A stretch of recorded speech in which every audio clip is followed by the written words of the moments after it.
ప్రశ్నించే నైపుణ్యం. ప్రశ్న విద్యార్థులలో ఆసక్తిని ప్రేరేపిస్తుంది, ఆలోచనను రేకెత్తిస్తుంది, అవధానాన్ని నిలుపుతుంది. ప్రశ్నించడం అనేది ఆలోచన, వివేచనకు నిర్దేశంగా, అంతిమంగా సమస్య పరిష్కారానికి, నూతన ఆవిష్కరణకు దారితీస్తుంది. ప్రశ్నించడం ఒక కళ.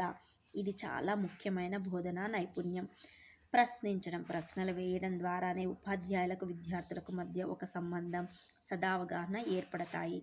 ప్రశ్నించే నైపుణ్యానికి సంబంధించిన ముఖ్యమైన అంశాలు: ప్రశ్నల నిర్మాణం, ప్రశ్నల రకాలు, ప్రశ్నల స్థాయి, ప్రశ్నల ఫలితం, ప్రశ్నించే పద్ధతి.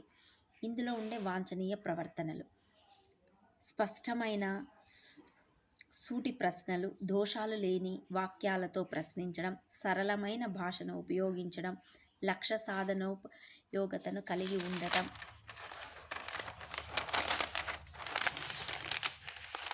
ఆలోచనలు రేకెత్తించే ప్రశ్నలు వేయటం, సముచిత వేగంతో తగిన విరామమిస్తూ ప్రశ్నించడం, విద్యార్థులందరికీ సమాధానాలు ఇచ్చే అవకాశం ఇవ్వటం, విద్యార్థుల సమాధానాలు మెచ్చుకోవటం, విద్యార్థుల సమాధానాలు మన్నించడం, వినియోగించడం. అవాంఛనీయ ప్రవర్తనలు: ప్రశ్నలను సరిగ్గా నిర్మించకపోవటం, వివిధ రకాలైన ప్రశ్నలు ఉపయోగించకపోవటం, ప్రశ్నల స్థాయి సరిగ్గా లేకపోవటం, అతివేగంగా ప్రశ్నించడం, అస్పష్టంగా ప్రశ్నించడం, విద్యార్థులందరికీ అవకాశం ఇవ్వకపోవటం, విద్యార్థుల సమాధానాలను మెచ్చుకోకపోవటం.